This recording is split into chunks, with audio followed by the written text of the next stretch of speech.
La France vient de battre son record absolu de température moyenne nationale pour un mois de mai, ce 25 mai 2026. Plus de 37 degrés dans le Pays Basque, 35 degrés à Nantes, 34 degrés à Poitiers, 33 degrés à Brest, des villes normalement épargnées par la canicule. Ce même jour, Météo France a placé 8 départements de l'Ouest en vigilance orange canicule, une première historique à pareille date. Et ce n'est que le début, parce que les modèles météorologiques projettent une anomalie thermique de plus 1 à plus 2 degrés Celsius sur l'ensemble des 3 mois d'été 2026 pour la France, ce qui, sur une saison entière, est un chiffre colossal. Maintenant, voici la question qui devrait te tenir éveillé ce soir. Tu es dans ton appartement, il fait 38 degrés dehors, peut-être 40. Tu crois être en sécurité entre ces 4 murs. Tu fais des choses qui te semblent logiques, instinctives, raisonnables. Et pourtant, certaines de ces choses pourraient virer au drame lors de la prochaine vague de chaleur. Parce que l'été 2026, selon tous les indicateurs climatiques disponibles, ne sera pas ordinaire. Ce que tu vas voir dans cette vidéo, c'est la liste des 10 erreurs critiques que les gens font en appartement lors des pics de chaleur extrêmes, avec à chaque fois la conduite exacte à adopter pour protéger ta famille. Du concret, du factuel, basé sur des sources officielles, avec des conseils clairs et applicables immédiatement. Reste jusqu'à la fin, parce que l'erreur numéro 8 est celle que presque tout le monde fait, mais qui peut virer au drame. Si ce contenu te parle, laisse un j'aime, partage massivement. Cette vidéo peut littéralement sauver quelqu'un. On y va. Erreur numéro 1. Rien. Ouvrir les fenêtres en pleine journée. C'est le réflexe universel. Il fait chaud, on ouvre. L'air circule, ça va aller. Faux. Complètement faux. En période de canicule, la règle officielle, celle de la Croix-Rouge et de Santé publique France, c'est de fermer fenêtres et volets la journée et de les ouvrir uniquement la nuit quand la température extérieure a enfin baissé pour créer un courant d'air.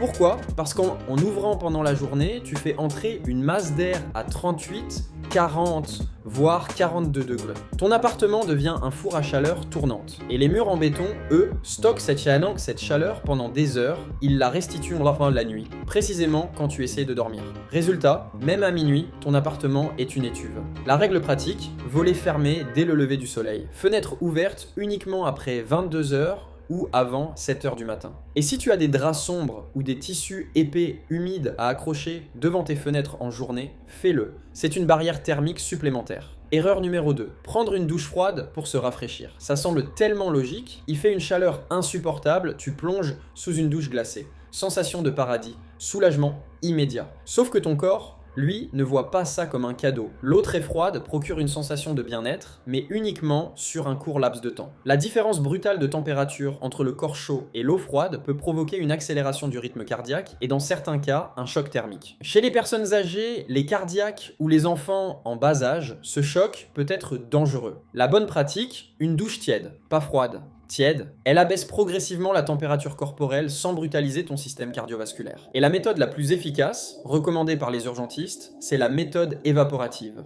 Asperge-toi d'eau fraîche, pas glacée, sur les avant-bras, les jambes, la nuque, et laisse l'air évaporer cette eau naturellement. C'est exactement le mécanisme que ton corps utilise quand il transpire, tu l'amplifies simplement. Efficace, sans risque, sans matériel spécial. Erreur numéro 3. Utiliser le ventilateur quand il fait plus de 32 degrés Celsius. Le ventilateur, c'est ton meilleur ami en canicule, jusqu'à un certain seuil. La Croix-Rouge est explicite là-dessus. Si la température de ta pièce dépasse 32 degrés, l'air brassé par le ventilateur est chaud. Il n'apporte plus aucun rafraîchissement réel, au contraire, il accélère l'évaporation de ta sueur trop vite, ce qui peut aggraver la déshydratation, et il souffle de l'air chaud directement sur ta peau. Tu te sens encore plus mal. Et ne l'oriente pas directement vers toi, tu risques simplement un coup de froid et ce quoi localisé, ce qui ajoute un problème à un autre. En plus, diriger le ventilateur directement sur toi pendant longtemps peut créer un coup de froid localisé, surtout au niveau du cou ou du dos, ce qui peut entraîner des contractures ou aggraver la sensation d'inconfort. L'idéal est de le placer un peu en biais ou de faire circuler l'air dans la pièce plutôt que de le braquer sur ton corps. La solution, place une bouteille d'eau passée au congélateur ou un récipient de glaçons devant le ventilateur. L'air qui passe sur la surface froide se refroidit avant de te parvenir. C'est une climatisation artisanale rudimentaire, mais réelle.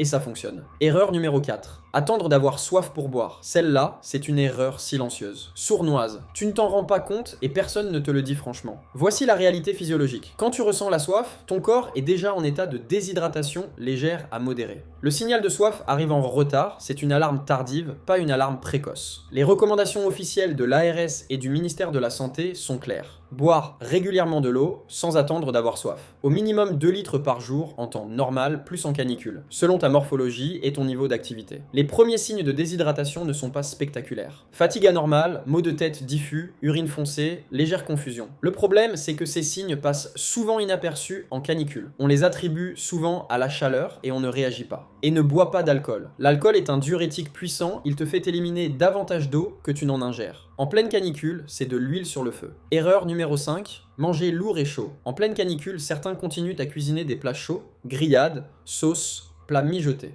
2 problèmes simultanés. D'abord, cuisiner augmente directement la température de ton appartement. Une plaque de cuisson, un four allumé 30 minutes, ta cuisine peut gagner 3 à 5 degrés supplémentaires. Dans un espace déjà surchauffé, c'est une agression thermique que tu t'infliges toi-même. Ensuite, la digestion d'un repas lourd mobilise une énergie corporelle importante et toute dépense énergétique produit de la chaleur interne. Ton corps travaille en parallèle pour digérer et pour réguler sa température. Il est en surcharge. C'est épuisant même si tu es allongé. La règle en canicule, repas froid, léger, fractionné. Salade, fruits à haute teneur en eau concombre, pastèque, tomates légumes crus, yaourt, fromage blanc. Mange plus souvent, mais moins à la fois. Et fractionner tes repas a un deuxième avantage. Ça évite une perte importante de sels minéraux d'un coup, ce qui maintient ton équilibre électrolytique. Erreur numéro 6. Ignorer les appareils électriques en veille. Ton téléviseur en veille, ta box internet, ton chargeur branché sans téléphone au bout, ton réfrigérateur dont le condensateur est encrassé de poussière. Chacun de ces appareils produit de la chaleur résiduelle. Individuellement, c'est négligeable. Ensemble, dans un appartement fermé pendant une canicule de 5 jours, ça représente une différence réelle et mesurable de température ambiante. Éteins tout ce qui n'est pas indispensable. Et pensez à nettoyer le condensateur à l'arrière du réfrigérateur, c'est ce petit grillage poussiéreux que tout le monde ignore depuis des années. La poussière accumulée force le moteur à travailler plus fort, produit plus de chaleur et consomme plus d'électricité. En canicule, c'est exactement ce qu'il faut éviter. Chaque watt inutilisé, c'est moins de chaleur dans ton appartement. Simple, gratuit, immédiatement applicable. Avant qu'on continue, une parenthèse rapide. Si tu veux aller beaucoup plus loin que cette vidéo, si tu veux un plan d'action complet, étape par étape, pour traverser une canicule intense sans improviser, j'ai préparé un guide mis à jour récemment. Il s'appelle Canicule 2026, 21 réflexes vitaux qui peuvent tout changer cet été. 21 réflexes concrets avec la science derrière. Les erreurs à éviter. Une section sur les médicaments qui augmentent ta vulnérabilité à la chaleur, des recettes de boissons anti-déshydratation validées par l'OMS, et un plan d'urgence imprimable à afficher sur ton frigo. Le lien est en description ou directement sur ecodécryptage.com.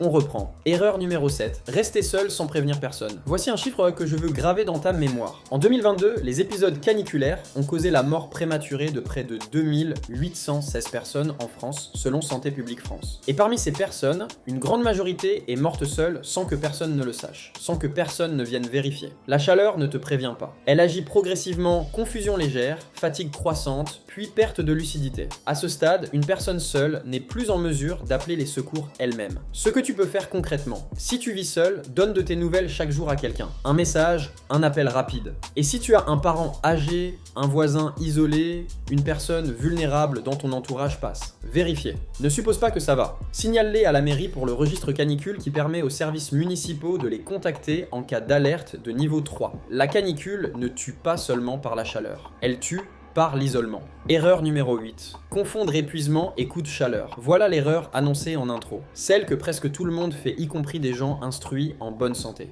Tu as chaud, tu es fatigué, tu as mal à la tête, tu te dis c'est normal, il fait 40 de chier, je vais me reposer un peu.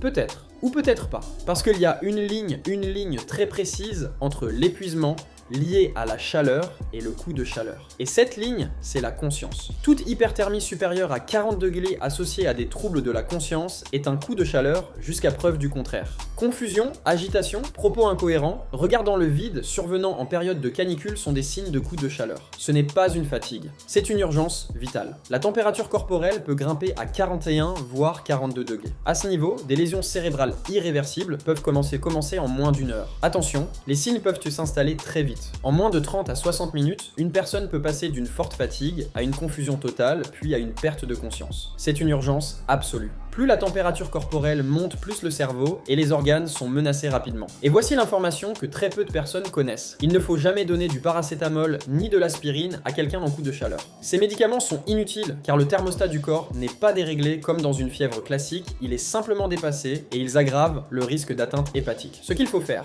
déshabiller la personne, l'asperger d'eau fraîche sur tout le corps. Brasser l'air avec un ventilateur ou un éventail, c'est la méthode évaporative la plus efficace disponible sans matériel médical. Et appelez le 15 immédiatement. Pas dans 5 minutes. Immédiatement. Chaque minute compte. Erreur numéro 9. Sortir faire du sport ou des courses aux heures chaudes. Le dimanche précédent, la vigilance orange du 25 mai, un participant à une course parisienne est décédé pendant l'épreuve. Et une dizaine de coureurs ont dû être hospitalisés en urgence. Près de Lyon, une femme de 28 ans a succombé à une hyperthermie lors d'une compétition en salle. Ce sont des gens en bonne santé active, pas des personnes fragiles. La chaleur extrême ne fait pas de sélection. La recommandation officielle est d'éviter de sortir aux heures les plus chaudes entre 11h et 21h en période de canicule intense. Si tu dois absolument sortir, sors avant 9h ou après 21h.